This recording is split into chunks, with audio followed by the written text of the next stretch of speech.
ये आवाजें गोलियों की नहीं, बल्कि भारतीय क्रिकेट टीम के पूर्व कप्तान कपिल देव के बल्ले से टकराकर निकले सिक्सर्स की हैं, जो उन्होंने क्रिकेट वर्ल्ड कप 1983 के दौरान एक महत्वपूर्ण मैच में लगाकर इतिहास रचा था। इस मैच में कपिल देव ने ऐसा खेल दिखाया था कि लोगों की सांसें थम गई थीं।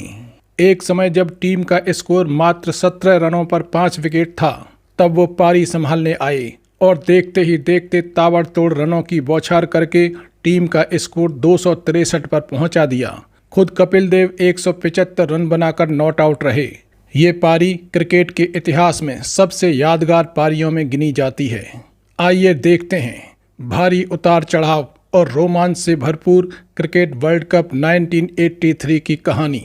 पार्ट 1। जून 1983। इंग्लैंड में होने वाले इस वर्ल्ड कप में विश्व की 8 सर्वश्रेष्ठ टीमें हिस्सा लेने के लिए पहुंच चुकी थीं। इनमें शामिल थी लगातार 2 बार की विश्व चैंपियन वेस्ट इंडीज, दुश्मन की धज्जियां उड़ा देने वाली ऑस्ट्रेलिया, किसी भी कीमत पर हार न मानने वाली इंग्लैंड, इमरान खान के नेतृत्व वाली पाकिस्तान और इनके अलावा न्यूजीलैंड, भारत, श्रीलंका और जिम्बाब्वे। भारतीय टीम का नेतृत्व कर रहे थे ऑलराउंडर कपिल देव और उनके अलावा टीम में शामिल थे सुनील गावस्कर, मोहिंदर अमरनाथ, दिलीप वेंगसरकर, श्रीकांत कृष्णामाचारी, रवि शास्त्री, संदीप पाटिल, यशपाल शर्मा, मदन लाल, कीर्ति आजाद, सैयद किरमानी और बलविंदर सिंह संधू। उस समय भारतीय क्रिकेट टीम काफी कमजोर मानी जाती थी। वो अभी तक एक बिल्कुल नई टीम ईस्ट अफ्रीका को ही हरा पाई थी। आलम यह था कि देश और दुनिया भारत से ज्यादा 1 या 2 मैच ही जीतने की उम्मीद कर रही थी।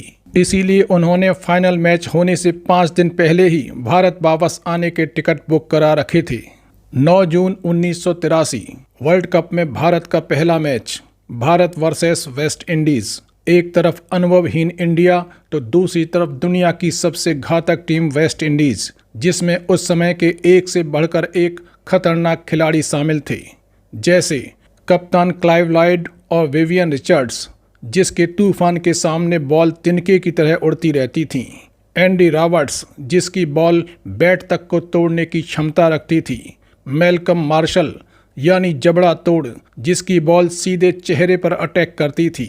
150 किलोमीटर प्रति घंटा की रफ्तार से बॉलिंग करना इनके लिए मामूली बात थी। मैच शुरू होता है और भारत के 3 महत्वपूर्ण विकेट मात्र 76 रनों के स्कोर पर गिर जाते हैं। उस समय हर टीम को खेलने के लिए 60 ओवर मिलते थे। चौथे खिलाड़ी के रूप में खेलने आते हैं यशपाल शर्मा। उन्होंने भारत की लड़खड़ाती पारी को संभालते हुए वेस्ट इंडीज के तेज आक्रमण के सामने डटकर मुकाबला किया और 120 गेंदों में 9 चौकों की मदद से 89 रनों की शानदार पारी खेली। उनके अलावा मदन लाल और रोजर बिन्नी ने भी क्रमशः 21 और 27 रन बनाए। इन सब की बदौलत भारत ने वेस्ट इंडीज के सामने जीत के लिए 262 रन का अच्छा खासा स्कोर खड़ा कर दिया। अब बारी थी गेंदबाजी की, तो भारतीय गेंदबाजों ने भी वेस्ट इंडीज के 3 धुरंधर खिलाड़ियों को जल्दी ही आउट कर दिया। दिलचस्प बात यह रही कि वेस्ट इंडीज के शुरुआती 3 विकेट भी भारत की तरह 76 रनों पर ही गिरे। विवियन रिचर्ड्स, क्लाइव लॉयड और गॉर्डन ग्रीनिश जैसे दिग्गजों के रहते हुए भी वेस्ट इंडीज के तूफान को भारतीय टीम ने मात्र 228 रनों पर रोक दिया और 34 रन के अंतर से जीत हासिल की। यह एक आश्चर्यजनक जीत थी, किंतु लोगों ने इसे कोई खास महत्व नहीं दिया और इसे महज एक तुक्का करार दिया गया।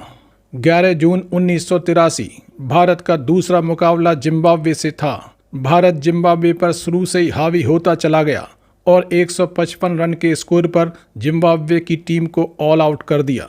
जीत के लिए 156 रनों का पीछा करने उतरी भारतीय टीम को इस मैच में भी अच्छी शुरुआत नहीं मिली। ओपनर बैट्समैन सुनील गावस्कर मात्र 4 रन के स्कोर पर ही आउट हो गए, किंतु उनके बाद भारतीय पारी संभली और मोहिंदर अमरनाथ के 44 और संदीप पाटिल के 50 रनों के शानदार सहयोग की बदौलत भारतीय टीम ने जिम्बाब्वे को 5 विकेट से मात दे दी और 156 रन का टारगेट मात्र 37.3 ओवर में ही पूरा कर लिया। भारत लगातार 2 मैच जीत चुका था, किंतु लोगों पर इसका कोई विशेष प्रभाव नजर नहीं आ रहा था। 13 जून आज भारत का मुकाबला था ऑस्ट्रेलिया से। ऑस्ट्रेलिया की टीम पहले बैटिंग करने के लिए उतरी। उसके ओपनर बल्लेबाज ट्रेवर चैपल ने शुरुआत से ही आक्रामक खेल खेलते हुए 131 गेंदों पर 11 चौकों की मदद से 110 रन की शतकीय पारी खेल डाली। चैपल के अलावा इस मैच में ऑस्ट्रेलिया की ओर से ह्यूज ने 52 और ग्राहम येलोप ने 66 रनों की अर्धशतकीय पारी खेली। इन बल्लेबाजों की धमाकेदार बैटिंग की बदौलत ऑस्ट्रेलिया ने भारत के सामने 320 रन का विशाल स्कोर खड़ा कर दिया। अब भारत को जीत के लिए 321 रन बनाने थे। टारगेट का पीछा करने उतरी भारतीय टीम बुरी तरह पिछड़ गई। टीम इंडिया के 5 विकेट मात्र 64 रनों के स्कोर पर ही गिर गए। हालांकि बाद में कप्तान कपिल देव और मदन लाल ने भारतीय पारी को संभालने की काफ़ी कोशिश की, किंतु वो मैच में टीम इंडिया की वापसी नहीं करा सके और टीम इंडिया मात्र 158 रनों पर सिमट गई। भारत इस मुकाबले को 162 रनों के बड़े अंतर से हार गया। ये वर्ल्ड कप में भारत की पहली और बड़ी हार थी। इस हार के बाद लोग कहने लगे, हमने तो पहले ही कहा था ऐसा ही होगा, इंडिया इससे ज़्यादा नहीं कर सकती। 15 जून 1983 Bharat versus West Indies. Bharat और वेस्ट इंडीज़ की टीमें वर्ल्ड कप 83 में दूसरी बार आमने सामने थीं। वेस्ट इंडीज़ की टीम पहले मैच में भारत से शिकस्त खाने के बाद घायल और खूंखार चीते की तरह नजर आ रही थी। मैच शुरू हुआ और वेस्ट इंडीज़ ने पहले बल्लेबाजी करना शुरू किया। विवियन रिचर्ड्स ने स्टेडियम के चारों तरफ चौकों और छक्कों की बरसात करते हुए अपना शतक पूरा किया। कप्तान क्लाइव लाइड के नेतृत्व में वेस्ट इंडीज़ ने भारत को जीत के लिए 283 रनों का लक्ष्य दिया। भारत ने बल्लेबाजी शुरू की, किंतु यह क्या, भारतीय टीम के सलामी बल्लेबाज मात्र 21 रनों के अंदर आउट हो गए, जिसके बाद मोहिंदर अमरनाथ आए और उन्होंने दिलीप वेंगसरकर के साथ मिलकर भारतीय पारी को संभालते हुए स्कोर 80 तक पहुंचा दिया। ऐसा लगने लगा कि भारतीय टीम इस मैच में वापसी कर लेगी, किंतु तभी मैल्कम मार्शल की एक गेंद दिलीप वेंगसरकर के चेहरे से आकर टकराती है, जिससे वेंगसरकर इतनी बुरी तरह घायल हो जाते हैं कि उन्हें पूरे वर्ल्ड कप के लिए अनफिट घोषित कर दिया जाता है। थोड़ी देर बाद ही मोहिंदर अमरनाथ भी आउट हो जाते हैं। अमरनाथ और दिलीप वेंगसरकर के जाते ही पूरी टीम बिखर गई। वेस्ट इंडीज के तेज बॉलर्स ने भारत के लोअर मिडिल क्रम को पूरी तरह से ध्वस्त कर दिया और भारतीय टीम 216 रनों पर ऑल आउट हो गई। वेस्ट इंडीज ने भारत को इस मुकाबले में 66 रनों से मात दी थी। यह टीम इंडिया की वर्ल्ड कप में दूसरी बड़ी हार थी। इस हार के बाद लोगों को यकीन हो गया था कि अब भारत की वर्ल्ड कप से वापसी तय है। खैर, अब बारी आती है तीसरे मैच की। सेमीफाइनल में एंट्री के लिए भारत को यह मैच हर हाल में जीतना था।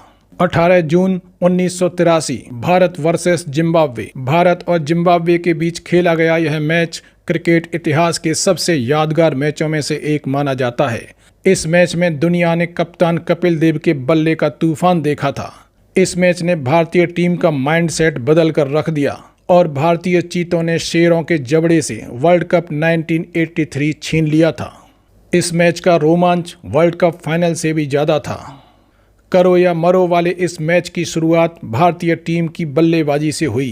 कप्तान कपिल देव को 5वें नंबर पर जाना था, इसलिए वो मैच शुरू होने के बाद नहाने के लिए चले गए। वॉशरूम में गए उन्हें कुछ ही समय बीता होगा कि उनका दरवाज़ा खटखटाने लगा और ज़ोर ज़ोर से आवाज़ आने लगी कि कप्तान बाहर आओ जल्दी, खिलाड़ी आउट हो रहे हैं। किंतु कपिल देव को लगा कि शायद ये मजाक कर रहे हैं, भला इतनी जल्दी ऐसा कैसे हो सकता है। किंतु दरवाज़ा लगातार खटखटाया जा रहा था। कपिल देव झल्लाते हुए बाहर निकले तो सामने हैरान और परेशान खिलाड़ी खड़े थे। मात्र 9 रन पर 4 विकेट गिर चुके थे। मैच देखने आते लोग वापस जाने लगे। कपिल देव का दिमाग घूम गया। वो फौरन बल्लेबाजी के लिए जा पहुंचे। क्रीज पर उनका साथ दे रहे थे रोजर बिन्नी। कपिल देव ताश के पत्तों की तरह बिखरी हुई भारतीय टीम को फिर से खड़ा करने की कोशिश करने लगे। कपिल को आए अभी कुछ ही मिनट हुए थे कि 5वां विकेट जा गिरा। तब टीम का स्कोर था 17 रन पर 5 विकेट। अब जीतना तो दूर, इज्जत बचाना भी भारी लग रहा था। किंतु कपिल देव अभी क्रीज पर थे और उनका बल्ला आग उगल रहा था। तभी ब्रेक हो जाता है। ड्रेसिंग रूम में कपिल देव बलविंदर सिंह से कहते हैं, बल्लू तलवार निकाल। तलवार यानी कि उनका वो बैट जिस पर उनको सबसे ज़्यादा भरोसा था। कपिल देव वापस मैदान में आते हैं और फिर से रनों की बौछार करना शुरू कर देते हैं। गिरी हुई पारी फिर से खड़ी हो चली थी कि तभी छठवां और उसके कुछ देर बाद ही 7वां विकेट भी गिर गया। किंतु कपिल देव अभी क्रीज पर डटे हुए थे। उन्होंने रनों की रफ्तार कम नहीं की। सिंगल के साथ साथ वो लगातार चौके और छक्के लगा रहे थे। कपिल के बल्ले को छूकर निकली गेंदें कहर बरपा रही थीं। कभी स्टेडियम के पार तो कभी पार्किंग में खड़ी कार पर तो कभी कमेंटेटर बॉक्स में। ये नज़ारा देख दर्शकों की सांसें थम गईं और पूरा स्टेडियम तालियों से गूंजने लगा। लोग खड़े के खड़े रह गए। ऐसा खेल उन्होंने जीवन में पहले कभी नहीं देखा था। ऐसा लग रहा था मानो कपिल देव अकेले ही इस मैच को समाप्त कर देंगे कि तभी 8वां विकेट भी गिर गया और स्टेडियम में फिर से मायूसी छा गई। फिर उनका साथ देने आए सैयद किरमानी। कपिल ने किरमानी से कहा, तुम बस आउट मत होना, बाकी मैं संभाल लूँगा। किरमानी ने कहा, आप बेफिक्र होकर खेलो, मैं डटा रहूँगा।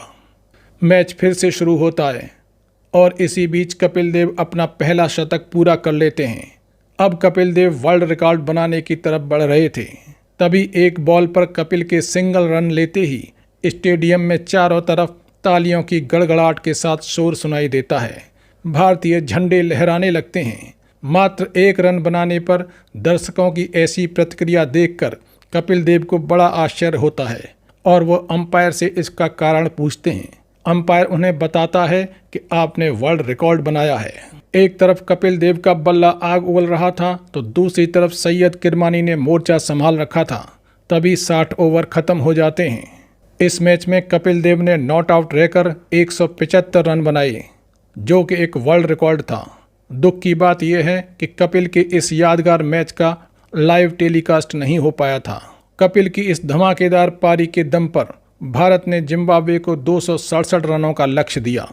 जीत के लिए 268 रनों का पीछा करने उतरी जिम्बाब्वे की टीम ने भी डटकर मुकाबला किया, किंतु भारतीय गेंदबाजों के सामने उनकी ज़्यादा चल नहीं पाई और जिम्बाब्वे की टीम इस मैच में 235 रन बनाकर ऑल आउट हो गई।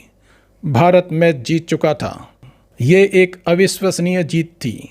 इस मैच में पूरी तरह बिखर चुकी भारतीय टीम को अकेले अपने दम पर जीत दिलाकर कपिल देव ने भारतीय खिलाड़ियों के दिलों में जोश भर दिया।